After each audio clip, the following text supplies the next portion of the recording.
नमस्कार दोस्तों, आज इस सॉफ्टवेयर के बारे में बताने वाला हूँ इस वीडियो में, जो कि इसका नाम है PDF ग्रैबर 9.0। और ये सॉफ्टवेयर कैसे चलता है, क्या है इसके फंक्शंस, तमाम जानकारी आज इस वीडियो में देने वाला हूँ। बने रहिए मेरे साथ। मेरा नाम है गौरव और आप देख रहे हैं सॉफ्टवेयर यूज़ चैनल। दोस्तों, ये जो सॉफ्टवेयर है बेसिकली कन्वर्ट करता है आपके डॉक्यूमेंट्स को Word, Excel, PowerPoint, even जो CDA फाइल होती हैं उनको भी इमेजेस की जो TIF फाइल्स होती हैं वो फाइल्स, HTML, टेक्स्ट, XML, जो भी आपका डेटा होता है इन फाइल्स में, उन पर्टिकुलर फॉर्मेट को, उस पर्टिकुलर चीज़ें जो होती हैं टेक्स्ट, इमेजेस, लिस्ट, टेबल, ये सारी जानकारी एक एक करके उठाने की कोशिश करता है, ग्रैब करता है और आपको एक नया एक्सपोर्ट कर देता है फाइल फॉर्मेट में।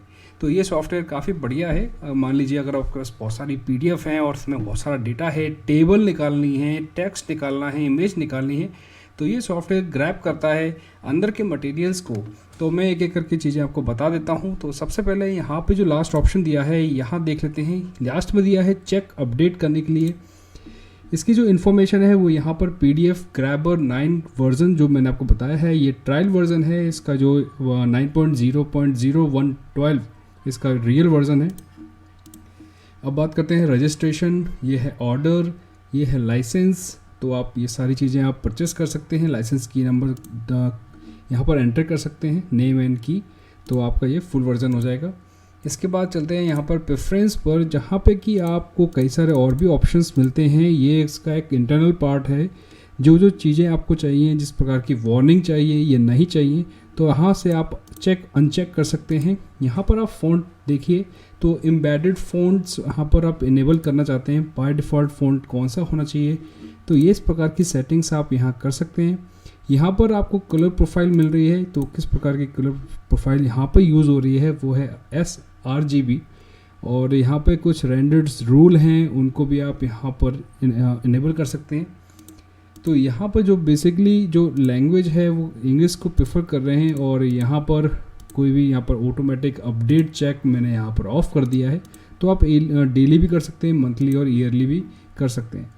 तो यहाँ पर जो जैसे ही मैंने ऑप्शंस क्लियर कर दिया है, तो ऊपर की तरफ आपको यहाँ पर कुछ नए ऑप्शंस देखने को मिल रहे हैं। यहाँ पर आप देखोगे वर्ड फाइल। तो यहाँ पे वर्ड फाइल का मतलब है कि जो फाइल्स आप लेना चाहते हैं वर्ड में से, तो यहाँ पर आप किस फॉर्मेट, यानी कि डॉक फाइल है, XML, यानी कि इस ईयर वाले हैं, जो ईयर्स देख रहे हैं, तो इन फॉर्मेट्स को, यानी कि ये आउटपुट बनाने वाला है उसको उस फॉर्मेट में बेसिकली। तो एग्जांपल के लिए यहाँ पर मैं इमेजेस लेना चाहता हूँ, टेबल भी लेना चाहता हूँ, लिस्ट नहीं, और जो इमेज बैकग्राउंड में यूज़ हो रही है उसको मैं लेना चाहता हूँ। और इस प्रकार की चीज़ें आप यहाँ पर मैंने असाइन कर दी हैं। और जैसे कि यहाँ पर अगर देखें तो किस फाइल में से निकालना है मुझे, तो मैं यहाँ पर वो फाइल ले लेता हूँ एग्जांपल के लिए। तो ये ऑलरेडी मैंने लेके रखा हुआ है इसमें। तो यहाँ पर रेंज देखिए, तो इस प्रकार से आप यहाँ पर उसके चीज़ें सेट कर सकते हो। कौन सा पेज नंबर है उसको देख सकते हो, फॉलोअप ले सकते हो। तो ये इस प्रकार का है, लेकिन अभी ये फुल वर्जन नहीं है, तो ये यहाँ पर पूरा दिखा नहीं रहा है। तो यहाँ पर आप रिमूव कर सकते हैं। उसकी प्रॉपर्टी देख लीजिए इस पर्टिकुलर फाइल की, जो मैंने अभी इंपोर्ट की है। साइज़ दिखा रहा है, डेट ऑफ क्रिएशन, कितने पेजेस हैं, तो इस प्रकार की जानकारी आपको यहाँ मिल जाती है। तो जैसे ही आप इसको एक्सपोर्ट करोगे तो क्या होगा कि इस फाइल, इस PDF के अंदर जो मेरे पास इमेजेस हैं, टेबल हैं, इवन जो वेक्टर बैकग्राउंड में इमेजेस जो लगाई हैं, या मान लीजिए लिस्ट हो, तो ये सारी चीज़ें आसानी से ग्रैब करके एक्सपोर्ट कर देगा मेरी फाइल को, यानी कि वर्ड फाइल में। इसी प्रकार से आप पेजेस भी देख सकते हो, डिफाइन कर सकते हो पेजेस, इवन और ऑड। तो यहाँ पर आपको ये सारे ऑप्शंस मिल रहे हैं। आउटपुट कहाँ पे हुआ है, तो यहाँ पे उसकी लोकेशन है, चेंज भी कर सकते हो। तो ये है वॉच फोल्डर, यानी कि जो अलग अलग फोल्डर आपने बनाए हैं या ऐड करने हैं, तो आप यहाँ से ऐड कर सकते हो। तो यहाँ पे OCR का भी एक फंक्शन दिया है, टेक्स्ट को रिकॉग्नाइज करने का इमेजेस में से। तो ये ऑप्शन आपको यहाँ मिल जाता है इंग्लिश के लिए। तो ये जो ऑप्शन बता रहा हूँ ये है वर्ड के लिए। इवन एक्सेल की बात करें तो मैं नोट कर देता हूँ। एक्सेल की बात करें तो एक्सेल में भी हमें यहाँ पर ये ऑप्शंस मिल रहे हैं। Text based, extract layout, text based few columns. तो इस प्रकार से आप यहाँ पर देखिए ये अलग अलग आपको ऑप्शंस मिल रहे हैं। तो यहाँ पर आपको किस में आउटपुट चाहिए, आउटपुट फॉर्मेट का बेसिकली दिया हुआ है। और ये है एक्सेल का पार्ट, सेम उसी तरीके से आपको किस प्रकार की क्वालिटी चाहिए, इमेज है, मोनोक्रोम है, तो ये यहाँ पर आप सभी प्रकार की जो all sheets to one sheet, जितने पेजेस हैं वो एक शीट में आ जाएं, इस प्रकार की आप सारी सेटिंग्स यहाँ पे कर सकते हैं। पेजेस का भी मैंने आपको ऑप्शन दिया था।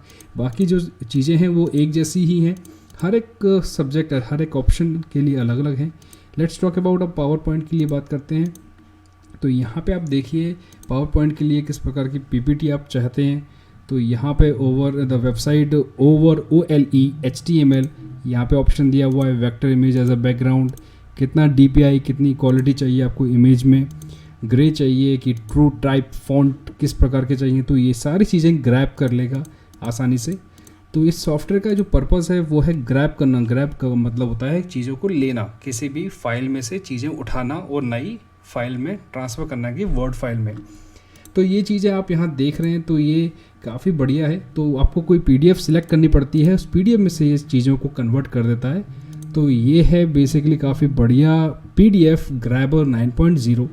इमेजेस की बात करें तो यहाँ पर आपको इमेजेस, ग्राफिक, वेक्टर, ये सारे रेस्टर ग्राफिक मिल रहा है आपको ये ऑप्शन। तो यहाँ पे आपको इमेज फॉर्मेट भी आप सिलेक्ट कर सकते हो। देखिए इतने सारे इमेज फॉर्मेट हैं। यहाँ पे हम बात करें तो टेक्स्ट यहाँ पे दिया हुआ है, और जो ट्रांसपेरेंट बैकग्राउंड है वो भी आप ले सकते हैं। ऑटोमेटिकली ऑप्शन दिया है कलर स्पेस के लिए।